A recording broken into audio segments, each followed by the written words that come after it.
this is what I was mentioning, like this kind of engineering layer. Oh, you had a question? Did I Um, see it? yes. I just wanted to ask: is there any like reason why the connection isn't more linear, or was this just the pre-existing network that you chose to use? It's because it services the fiber is not there just to be there. It services houses, so and businesses, right? A lot. Right. So you Okay. rent fiber, so they run it along the side of the road. That's where the houses are, that in the Okay. neighborhoods are. Yeah, I mean, these are the deployed fiber that I actually, Paul, probably, who do we get these fibers from? I mean, these have been deployed so many years ago, and I wonder if it was just easy to keep them next to roads for repairs and maintenance. Yeah, so this is the feature of using already existing infrastructure, is that Yeah. so we rented these from the company called Crown Castle, and you tell them, I need a fiber connection from here to here, and they'll say, well, we've already got an existing, backbone of fiber going along long, thin paths of land already. And so we'll just, rewire a couple things and we can give you this path. So one could ask for or pay for a more direct connection, like if we were one of those stockbrokers who needed fast information. But as you said, I mean, originally the whole idea is to be able to show that we can use existing infrastructure without having to put in anything custom. So it's not that we picked this one in particular, it's that we went to the company and said, what can you give us immediately to connect this with this? And so this route is kind of a, let's say, typical installation for a suburban area. So Yeah. we demonstrate that we can do it on typical stuff. Right. Yeah, that's Thank gonna you. be the way to go if you really want to connect the whole country. And if you remember the title of my talk, we are calling it quantum capable internet. So of course, what we see is this quantum network working in parallel with the internet that we already have, which is pretty good. It will never be replaced, most likely, right? Right. With a quantum internet. So the idea is that they can work together, right? And pretty much try to, for example, for the quantum key distribution, right? You could use the quantum channels to share a secret key between two nodes. But after that, you can just use the classical channel, the regular internet, to send messages, right? Right. And then you use this key to be able to decode that message. So it's kind of like working together. But yeah, so I was saying pretty much uh, what I talk about is like how can we um, correct, or undo what this ugly, noisy channel does to our polarization, right, or to our qubits.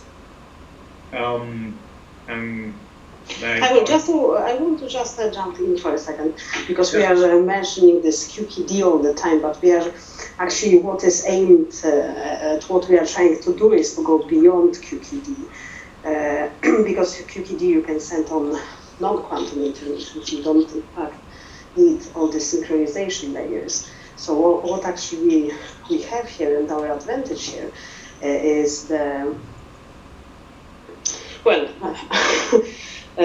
is going beyond QKD, and for that is using the synchronization stack in order to facilitate using memories, because then we can actually propagate entangled state. So we should just make a strong point out of that. Yeah. So I was saying at the beginning, this is a good point that Joanna is bringing, that the quantum repeater, right? So you do need a quantum repeater to develop what is called MDI QKD. That means measurement device independent quantum key distribution. And that's pretty much what you were saying, like at the beginning, that you can just not send entangled states too far away. So there is this way that you can go further.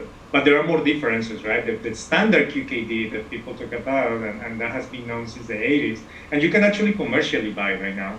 But it's not completely secure. Like in the sense, it's not proven secure in the sense that it does not offer 100% security based on the laws of quantum mechanics. So it's very easy to attack it, right? To steal this information. And the information actually flies on the qubits, right? Kind of like you literally encode information on the polarization that you are sending from Alice and Bob. That's the usual language that people use in this community, just actually to go from point A to B, so they just call it Alice and Bob. So this other technique using a quantum repeater, measurement device or NDI, QKD, actually the information relies more in share on. It goes much into the details, but the information doesn't fly in the qubits. It's like the entanglement, as you have heard. You can send entangled pairs, and only when you make measurements on the on the two ends, and then you can find correlation between the measurement. Then you can realize what the secret key is, and then you can go even further, right? Because when you make these measurements, you're gonna have delay between them. How Paul was saying at the beginning, we have many losses, in our fibers. How I was saying, like, you can send 200 photons, but only one is going to make it to the other side. So if you have two channels, maybe only one makes it to the other side and the other one doesn't. So it would be nice to have a memory that could store that photon until, we wait for another photon to show up in the other channel. And that's what we are developing quantum memory. So, and then that's what is called like memory assisted, measurement device independent quantum key distribution, right? So that's MA, MDI, QKD. So yeah, that goes way further than just QKD, as Joanna was saying. And even how I was saying from the beginning, that's just like one of the possible applications of a quantum network, right? Which is just quantum communication. So the game is open, right, for doing many things, but yeah, what we're doing at BNL and Stony Brook is trying to demonstrate that this is possible for long distances, right? And we are talking here about 70-kilometer fibers. And what we are doing right now is we can entangle two memories that are in Stony Brook. And, they're not too far from each other, maybe a couple of feet. But the point is that they're connected to each other by 158 kilometers of fiber. That means that each memory is attached to a fiber that goes all the way to BNL, right? And at BNL, like in this picture right here, you see the two memories, and each of them goes into a fiber, goes to BNL, and there we can do what is called a Bell state measurement. That imagine that we had only one photon coming from Stony Brook, but we don't know in which of the two fibers is. And then you can put them in a beam splitter, which kind of like scrambles in a coherent way where that photon is coming from, either from fiber 1 or 2.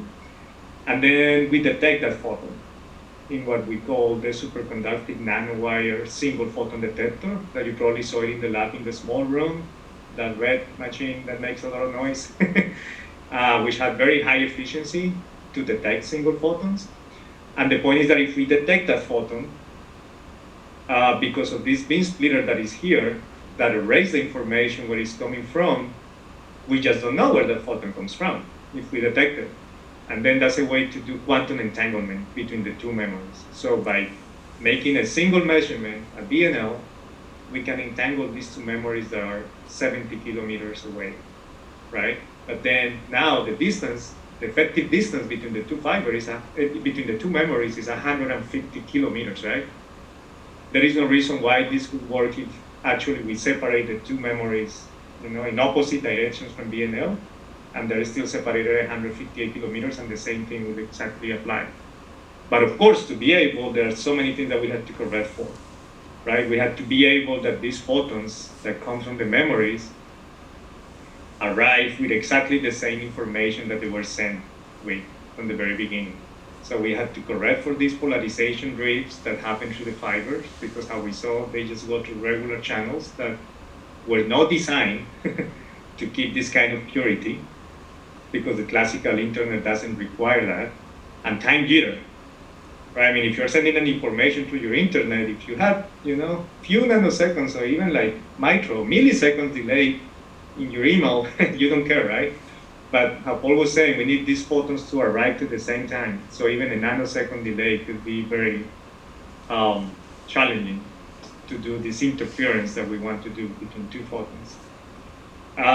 So I mean, now I get a little bit into more details, but important is that we had to synchronize clocks, right? So in each of the two nodes that we have, and this is kind of what I mentioned before, imagine that we had like 3 nodes, right? So we had Alice, we had Charlie, so we call ourselves a BNL Charlie, and Bob back to Stony Brook, the 2 memories that I was talking about, right? And then we can actually connect them with 140 kilometers on fiber. And we do some electronics protocol, right? Like we call Alice like the master clock. So these are all like 10 megahertz clocks. And then we can actually lock Charlie to Alice, meaning that it's going to follow that clock. And then we can lock Bob to Alice. And then we just look how synchronized are Alice and Bob, right? Because that's what we want to see, and that's what we need. And we need this to be better than nanoseconds. Otherwise, we would just use the regular GPS. And then we actually do some experiments, and we show that we actually can do as good as 300 picoseconds. So that's less than a nanosecond, and that's pretty good enough for what we are doing right now.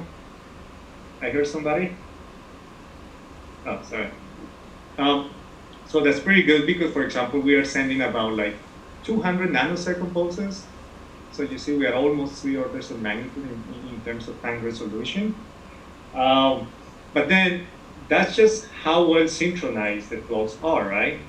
But we have way more electronics coming from there. Those are just the clocks that define everything that is going to happen in one node. Either Brookhaven or either Stony Brook.